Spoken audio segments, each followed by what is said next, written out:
Դիտեք առաջին ալիք Ամերիկայի հեռուստակոնտենտը։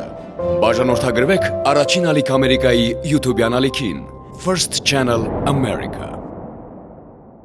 Առաջին ալիք Ամերիկան ներկայացնում է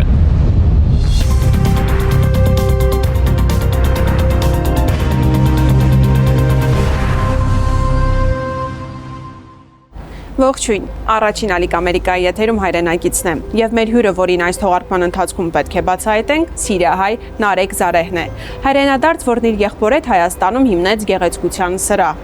Սիրիայում ձեռք բերած մասնագիտական փորձն ու ձեռնարկատիրական մտածողությունը նա բերեց հայրենիք։ Նարեկի Հայաստանում հաստատվելը նաեւ հավատ է, որ հայրենիքում կարելի է ստեղծել որակյալ եւ մրցունակ բիզնես։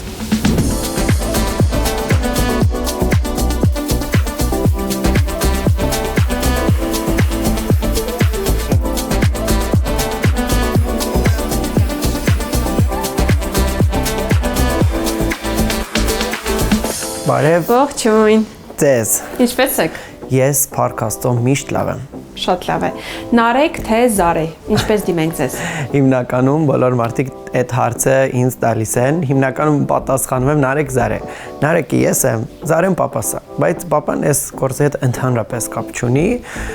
սիրում եմ, որ պապայս անունի իմ կողքը լինի։ Շատ լավ, Նարեկ Զարե։ Նարեկ Զարե։ Մեր նկարահանումներն իրականացնում ենք ձեր գեղեցկության սրահում։ Օրվա ընթացքում հաճախ եք լինում այստեղ։ Նեք, հիմնականում ես իմ օրը սկսվում է շատ շուտ։ Սիրում եմ շուտ զարթնել, խաղաղ զարթնել, փորձում եմ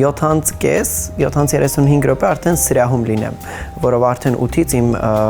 հաճախորդները սկսում եմ դիմավորեն, իմ գրաֆիկը բաց է առավոտյան 8-ից մինչև վերջի գրանցումը ժամը 6-ը, որպեսզի գոնե 7:30 դուրս գամ։ Ավարտեք աշխատանքը։ Դուք մեր բազմաթիվ հայրենակիցների պես Հայաստան եք տեղափոխվել Սիրիայից։ Ինչպես հասունացավ այս որոշումը։ Այդ ամեն ինչը սկսվեց, որովհետև նախքան իմ գալը 3 տարով իմ եղբայրն էր տեղափոխվել այդտեղ ուսման համար, աշխատելու համար ու ես այն որ միտքս ուզում եմ գամ Հայաստան, որովհետև փոքրուց մեր մեջ այն եկեղեցիում, ակումբներում մեր մեջ Հայաստան հայրենիք հայրենասիրություն։ Այո, շատ կար ու ուզում էի գայի, շատ էի ուզում եւ եղբայրս ստեղ էր եւ ուզում էի գայի, այդ բանը կար մոտս ու Փարքաստո եկա եւ ընդհանրապես չեմ փոշման դրա համար։ Իսկ այլ երկիր տեղափոխվելու հնարավորություն ունեիք, այդ հարցը դիտարկվել է։ Գիտեք ոնց կար ունեի առաջարկ որ դեպի Եվրոպա կամ Ամերիկա, բայց նախընտրեցի այդտեղ, որովհետեւ ես միշտ լսում եմ իմ ձայնին, այն որ ինչքան էլ առաջարկը կա, միշտ այն որ իմ հետ Փարքաստո մի հատ բան կա։ Եթե մի բան պետքա լինի, ուրեմն լինում է ոնց որ ինձ ամենալավագույն տարբերակն է։ Եթե լավ չի, ուրեմն ինքն իրան չի ստացվում։ Ստացվում է առաջինը Հայաստան տեղափոխվեց ձեր եղբայրը, հետո դուք։ Այսօր կարողացել եք նաև ձեր ընտանիքին համոզել եւ Հայաստան տեղափոխել։ Գիտեք, այո, ճիշտ է, եղբայրս եկավ, հետո ես իմ ընտանիքին համոզել պետք չէր, որով իրանք միշտ ուզեցել են, որ իրանց երեխեքի հետ ապրեն, լինենք ստեղ, լինենք այլ երկրում, աշխատեցինք 3 տարի, որ կարողացանք պատրաստվենք, որ իրանց տեղափոխենք Հայաստան ու այն որ մի տոկոսով չեն ուզում ոչ գնան Սիրիա, ոչ էլ տեղափոխվեն ուրիշ երկիր։ Արդեն հարմարվել են Հայաստան։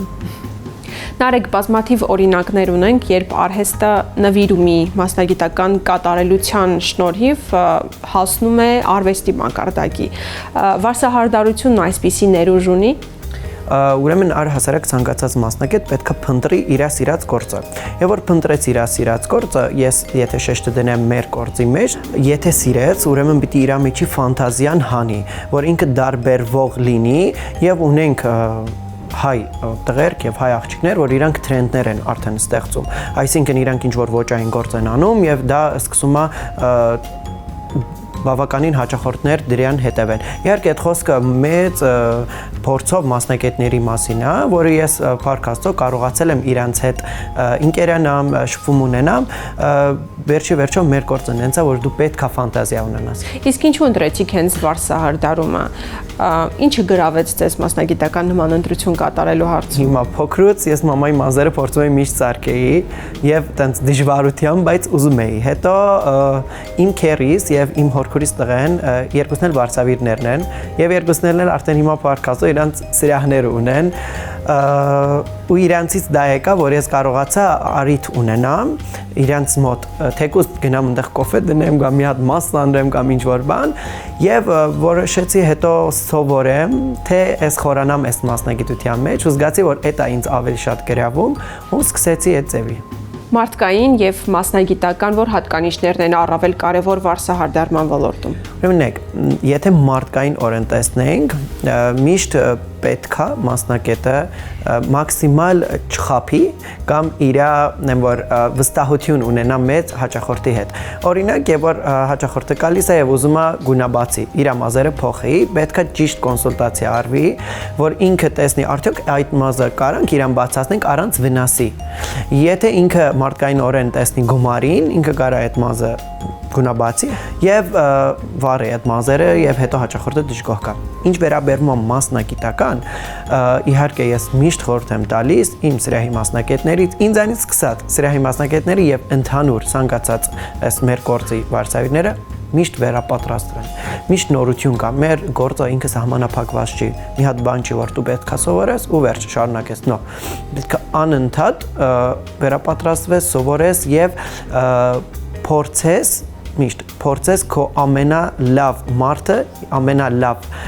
դաղանդները հանես այս գործի մեջ։ Հիշում եմ մի անգամ ձեր հարցազրույցներից մեկում ասել եք, որ սա ձեզ համար գործ չէ, այլ սիրելի զբաղմունք։ Ինչու եք այսպես մտածում։ Այս հարցազրույցը արդեն անցավ իրեն 2 տարի եւ ես 2 տարի հետո նույն բանը կասեմ։ Էսի գործ չի, էսի իմ համար զբաղմունքը հաճելի է իմ համար։ Ինչի։ Եվ որ հաճախորդը շփիտով գրկում է դուրս է գալիս, հետո խորհուրդ է տալիս ուրիշին։ Պիտի շատ սիրես քո գործը եւ չվերաբերվես իրան որպես բիզնես։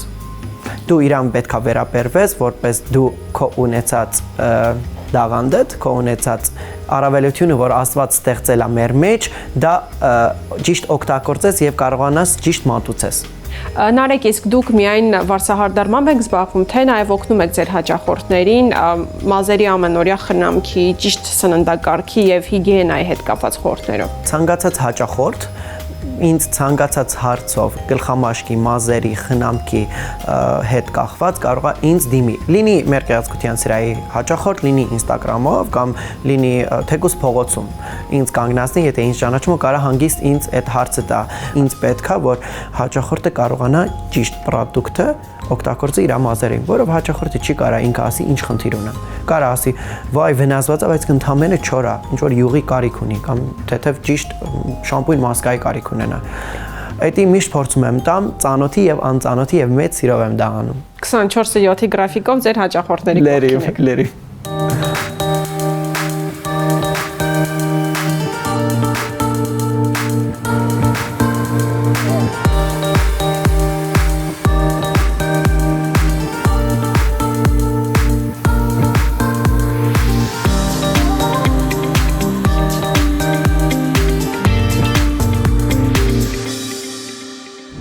Նարեկ Զարե, կպատմեք Հայաստան տեղափոխվելուց հետո ձեզ հանդիպած առաջին խնդիրների, դժվարությունների մասին։ Նեք, ցանկացած երիտասարդ, որ ինքը տեղափոխվում Հայաստան, իր ամենաառաջի խնդիրներից մեկը տունն է։ Երկրորդը գործ փնտրելը եւ ակցենտի դարբերությունը, մեր հայերենի, տեղի հայերենի դարբերությունը։ Ես այդ խնդիրը տան խնդիրը չեմ ունեցել, Փարքաստո եղբայրս ստեղել գործի արմամբ մաքսիմալ արագ տեսագործ, գտագործը, իհարկե եղբայրս այն որ չլիներ այստեղ հաստատ ավելի բարդություններ կունենայի, բայց մի հատ այնց բան կա, հիմա արդեն այն մեր ընկերները որ գալիս են Սիրիայից, թեկուզ Լիբանանից կամ ինչ որտեղից կամ Եվրոպայից որ ցանկանում են այստեղ ավելի հեշտ է իրանց համար ինչի ավելի հեշտ, որ արդեն ունեն մի ընկեր ու փոխարեց 2-3 հատ ընկեր այստեղ, so իրանց փորձում ենք թղթաբանությունը, տունը, գործը, այս ամեն ինչը ավելի հեշտ է գնում, որ գիտեն որ գալու են եւ մարդ կա որ իրանց դիմավորի իսկ եւ որ եղբայրս տեղափոխվեց այդտեղ կամ այդ տարիներին բարդ էր իրանց համար, որովհետեւ իրանք ոչ մի բան չգիտեն, մի հատ բան գիտեն լեզուն ու վերջ։ տունը, աշխատանքը, համալսարանը, թղթաբանությունը, այդ ամեն ինչը, այդ բարդությունը իրանք անցան, մենք եկանք ավելի նուրբ եւ ավելի հեշտ արագ անցավ այդ process-ը։ Ինչ պատկերացումներ ունեիք հայրենիքի մասին նախքան Հայաստան տեղափոխվելը եւ ինչ փոխվեց ձեր տեսանկյուններում Հայաստանում հաստատվելուց հետո։ Ես գիտեի իմ համար այստեղ ավելի հեշտ է ամեն ինչ, նախքան տեղափոխվելս Հայաստան, գիտեի այստեղ ամեն ինչ նուրբ, լավ, արագ կգնա, այն պատճառն էր, որ եղբայրս էր այստեղ։ Բայց ինչ որ ես սպասում եմ, ինչ որ ես անցա, ավելի բարդություններ կային։ Կարող էին բնավորություն էլ էդի կապ ունի, որ ես այն մարդկանց եմ, որ արագ հարմարվում եմ։ Սա եթե ես գիտեմ այստեղ պետք է ապրեմ, ես акցենտն էլ կսովորեմ, ռուսերեն բառեր էլ կօգտագործեմ, փորձում եմ միշտ ապրեմ այդ պահը վերջ, ավելի հանգիստ ընդունում եմ այդ ամեն ինչը եւ ավելի հեշտ է գնում իմ համար, եթե նստեմ ասեմ, որ վայ, ես իմ համար խնդիր է, ես իմ համար խնդիր է, ես իմ համար խնդիր է, դժգոհ եմ եւ այլն, դա իմը չի։ Կա ինչ որ կա, փորձում ես լավագույն բաները տեսնես ու դրանց վրա կենտրոնանաս։ Հայաստանում ձեր տարիքի երիտասարդների հետ շփվելիս հիմնականում ինչ տարբերություններ եք նկատել մտածելակերպի, աշխարհայացքի առումով։ Մենք հիմնականում ասում եմ, որ դերսի հայերը իրանք ավելի շատ են աշխատում, բայց ես շատ դեմ եմ դրան։ Okay, այդ աշխատելասիրությունը մարդուց է գալիս, փոքրուց կամ ոնց ընտանիքը քեզ մեծացրել։ Սա որ մենք պատերազմից տեղափոխվել ենք Հայաստան, այն որ եւ որ իմանում ես, որ ամսվա վերջ քեզ փող տվող չկա։ Դու պետք է ամեն ինչ անես, քո ուտելիքի փողը ապահովես, քո տան վարձը ապահովես եւ փորձես էլ մի բան էլ պահես, որ հետագայում դա քեզ պետք կգա։ Եվ որ կանք համեմատենք, իհարկե Սիրիայում տենց բանի մասին չենք մտածում, էլի կաշխատենք, էլի կանենք, բայց տան վարձ չկա, այդ հոգսերը ավելի քիչ էին։ Սա ցանկացած տղա Նամանավանդ հայ, իմ կարծիքով հայերը միշտ աղանդ են, լինի որտեղի հայ, կարևորը հայ է, հայ արյուն կա մեջը, որտեղ էլ դու իրան գցես, ինքը միշտ ոտքի է կանգնած, ինչ էլ տաս իրան, ինքը կարա աշխատի, էդ է, և որ դու ճնշված ես լինում, պարտականություններ ես ունենում, օգնող չունես, դու ամենաուժեղ մեջիդ, էներգիան մեջիդ, ուժը սաղ հանելու ես և դնես, որ դու կարանաս քո ուզած ձևով ապրես։ Ինչ տվեց ձեզ Հայաստանը, ինչ առավելություններ կնշեք։ Իմ համար ապահովություն, ես ինձ շատ ապահով եմ զգում, կապ չունի, պատերազմ եք, անգեղծ մարմինս փշակաղվեց, ես երկու պատերազմ եմ անցկացրել, մի հատը Եմենում, մի հատը Սիրիայում և մի հատը երրորդը արդեն Հայաստանում էր, բայց մեկ այստեղ ես չունեի այդ մտածելակերպը, որ եթե ստեղ ինչ-որ բան լինի, ես դուրս կգամ։ Ես ինձ շատ ապահով եմ զգում ստեղ։ Երկրորդը, որ առավոտ զարթնում եմ, հայերեն եմ խոսում։ Այն որ թեկուզ տաքսի վարորդի հետ, լինի հաճախորդների հետ, դա ինձ իմն է, ռեստորանում իմն է, փողոցում իմն է։ Դա ամենաշատը, որ ինձ հենց հաճելի է։ Եթե փորձենք իրավիճակի նայել Հայաստանում հարմարվելու տեսանկյունից, ինչ հիմնական խնդիրներ կնշեք արտերկրից Հայաստանում բնակություն հաստատողների համար։ Եթե կամ համեմատեմ Սիրիայի հետ, օրինակ թղթաբանությունը, մեզ մոտ այնտեղ ավելի բարդ է այդ process-ը, Հայաստանում ավելի հեշտ է։ Ստեղ 1000 անգամ ավելի լավ է Սիրիայից։ Ես չեմ կարող ասեմ Եվրոպայից, Ամերիկայից, այլ երկրներից չեմ եղել այնտեղ, չեմ կարող նշեմ։ Կարամ ասեմ, որ այստեղ ավելի լավ է, որովհետև նեք Սիրիայում հոսանք, ջուր, ինտերնետ, այդ ամեն ինչը չկա։ Անգեղ չկա էդի, ապահովությունը չկա։ Սա որ ես Հայաստանում դա տեսնում եմ, էլի եմ ասում, իմ բնավորությամբ է էդի, իմ բնավորության պատճառով, որ ես տեսնում եմ լավագույն կողմերը ու դրանց վրա ֆիքսվում եմ, որովհետև եթե կան տեսնեմ մինուսները։ Okay, մինուսները կտեսնեմ, կփորձեմ դա ուղղեմ։ Թեկուզ կոնֆլիկտները մարդկանց հետ, թեկուզ եւ որ ասենք կարա հոսանքը պահի տակ գնա։ Okay, կարա գնա, նորմալ է։ Դու պիտի զանգես նորմալ ձևով խոսաս այդ մասնակետի հետ, ինչի է գնացել։ Իմ համար Հայաստանը շատ լավ է։ Վերադառնանք նաև ձեր մասնագիտությանն ու գործունեությանը։ Ինչ ծառայություններ է մատուցում ձեր սրահը։ Վարսահարդարումը արդեն հասկացանք։ Ուրեմն սրահում ունենք վարսահարդարում, մատնահարդարում, դեմքի խնամք, դիմահարդարում, մազի հերացում։ Այս տարիների ընթացքում 3 տարի է ես գեղեցկության սրահի հիմնադիրն եմ, փորձել եմ միշտ փնտրեմ իմ ուզած մասնակետը, որ ես իրան տեսնում եմ իմ հետ սրահում, որով մարդկայնորեն դու պիտի տեսնես իր սիրելը գործին եւ եղել է ու կա եղել է, որ ես մասնակետ տեսել եմ, դուրս մարդ տեսել եմ ու իրան առաջարկել եմ, որ արի ես քեզ կսովորացնեմ եւ դա անվճար, որովհետեւ ինքը դրսից է եղել։ Լինի Սիրիայից, լինի Լիբանանից, լինի թեկուզ Ղարաբաղից, որտեղից լինի, թեկուզ տեղի բնակիչ լինի։ Այն որ ես եղել է, որ ես իրանց բերել եմ, տեսել եմ այդ տաղանդը մեջը ու իրանց սրտանց սովորացրել եմ եւ իրանցից չեմ սպասում, որ իրանք մնան իմ հետ։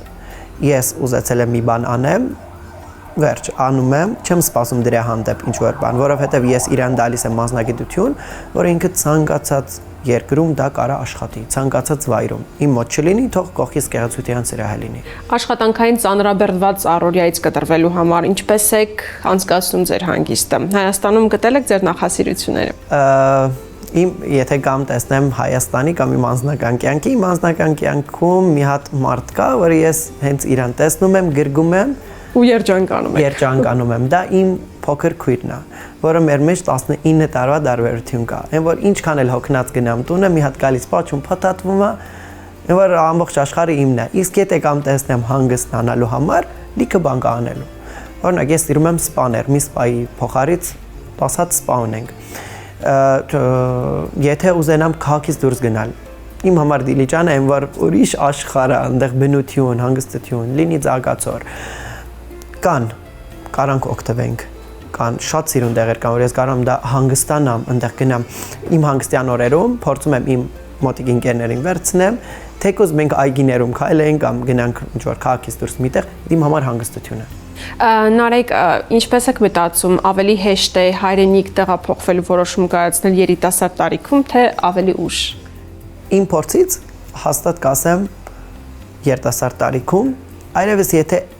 ընտանիքները կարողանան տեղափոխվեն այստեղ եւ ուզենան իրանց երեխեքը այստեղ դպրոց անցնեն, այստեղ սովորեն, այստեղ մեծանան, դա ավելի լավ է, որովհետեւ իմ նպատակներից մեկը որ իմ քույրիկը այստեղ ծնվեր, բայց չեղավ, ֆինանսապես երկրի վիճակը այնտեղ չկարողացա, բայց գոնե մի տարի ու կես հետո իրա ծնվելուց կարողացա այստեղ բերեմ, այստեղի դպրոց, այստեղ ամեն ինչ այստեղ մեծանա, որ իր համար ավելի հեշտ է։ Իսկ երիտասարդ տարիքում շատ լավ է։ Դու որպես երիտասարդ 18 տարեկանից հետո դու պետքա հույսը դնես դու քո վրա։ Ընտանիքիդ օգնի, ընտանիքդ կարա քեզ օգնի, թե օգնի չի կարողանում դու պիտի օգնես։ Փորձի։ Ամենալավ բանը կյանքի մեջ, որ դու պետքա փորձես, որ հետո չասես Երանի փորձեի կարողա լիներ, կարողա չէ, փորձեմ, ինչա գնում այնտեղ։ Կարող է ասեմ հետո որ լավա փորձեցի։ Եղավ թե չեղավ։ Իսկ Հայաստանը ձեր վերջին հանգրվանն եք համարում, թե կարող են լինել հանգամանքներ, որ կստիպեն ձեզ տեղափոխվելու մասին մտածել։ Ուրեմն ես մի փոքր բան պատմեմ ու պատասխանը դրա մեջ է։ Ես հաճախորդներ ունեմ, որ իրանք այլ երկրներում են ապրում, գալիս են իմ մոտ, ասում են Նարեկ ջան, որ դու այս գործը անես մեր մոտ,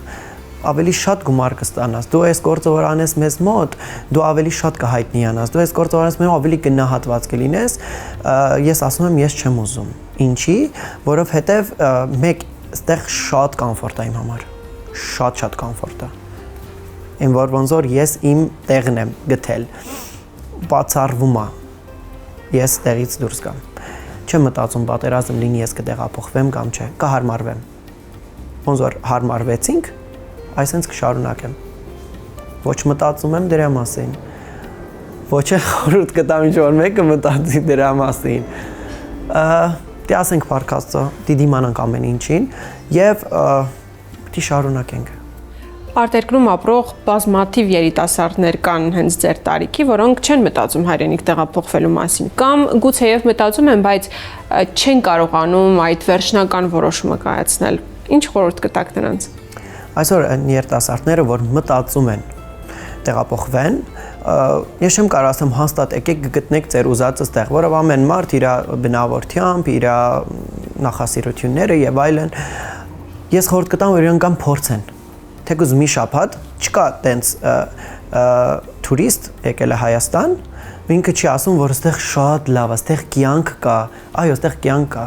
Այն մարդիկ որ ասում են այստեղ գործ չկա, գործը կա։ Դու բայց պիտի փնտրես, պիտի ուզես, որ աշխատես։ պիտի ուզես աշխատես, Պետք է ինչ-որ բան անես Կա դրան։ գործ։ Եթե չլիներ գործ, այսօր ես չէի կարող ես ինձ պահեի, իմ ընտանիքը պահեի եւ 11 մասնակետի պատասխանատվությունը գրեի իմ վրա։ Կա գործ, խորտ կտան որ կամ փորձեն։ Ոչ մի բան չկա։ Իրանց ամառային հանգստում կարող այստեղ տեղափոխվեն։ Կան մեր մոտ շատ երիտասարդներ, որ գալիս են այստեղ կամավորություն են անում։ Ու անկեղծ կա տենց մարդ, ես ճանաչում եմ, որ ինքը հայ ընտանիքում է, հայ ընտանիք են իրենք, բայց ինքը հայերեն լեզու չգիտի։ Հայերեն խոսալ չգիտի։ Եվ իր մեջ այնքան ֆոկուս դրել են էդի, որ ինքը 18 տարեկանում տեղափոխվել է Հայաստան, գնացել է Գյումրի, տատի եւ պապի ընտանիքում է ապրել, որ ինքը սովորի հայերեն խոսալ եւ գրել եւ այդ ամեն ինչը զգա, որ ինքը կարողանա գնա համ իր ընտանիքի հետ խոսա հայերենը։ Թեկուզ խոսալը լեզուն սովորի ճիշտ, ինքը այդ ֆինանսական ծախսեր ամբողջը դրել է, որ մենակ ինքը կարողանա դա զգա եւ սովորի։ Սա այդ մարդը որ պատրաստ է տենց բան անի, հաստատ մի շաբաթ կարակ աստեղ տեսնի, արդյոք կգտնի իրան։ Եվ պատրաստ է հաղթահարել դժվարությունները բոլոր։ Միանշանակ, գիտեք ոնց, եթե ինքը Սիրիայում է, միանշանակ գալու աստեղ։ Կարող ինքը մտածի Եվրոպան իր համար ավելի լավ է։ Մտածում է, ոչ ստեղ ա եղել, ոչ ընդեղ ա եղել։ Եթե չփորձի, չի կարողանում կորոշվի։ Մեր խոսքը Եվրոպա, Ամերիկայի մասին է։ Գալիս են ուրախ է։ Չկա, այն որ կա 10% կարամ ասեմ, որ դժգոհ են լինում։ Բայց մյուս մարդիկ, ինչ որ ես եմ ճանաչում, որ ստեղ կյանք կա, ստեղ ուրիշ է, երանի ձեզ, բան, մենք կգանք ստեղ կտեղափոխվենք։ Անկեղծ շատ եմ լսել այդ ամեն ինչը։ Եվ ունեմ ծանոթներ, որ իրանք թեկուզ այնտեղ աշխատում են, գալիս են ստեղ բիզնեսներ են անում։ Հերակա դա աշխատացնում են։ Լինում է կամ իրանք ստեղ գալիս տեղափոխվում են, ընդեղի գործն են հերակա անում։ Անկեղծ եղել է ունեմ մտերի մարդ, որ ինքը իր գործը տեղափոխել է Հայաստան, Ամերիկայի գործը շարունակում է, բայց այստեղ ամեն ինչ արել է, որ զարգանա այդ ամեն ինչը։ Թեկուզ ինքը սկսի մի հատ փոքր մոմի արտադրող ընկերություն, որ ինքը տունը կարա անի, մոմ։ Ու դա դառնա մեծ բան։ Նարեկ Զարե, շնորհակալություն շատ հետաքրքիր զրույցի համար։ Ես էլ եմ շատ շնորհակալ եւ շատ հաճելի էր իմ համար։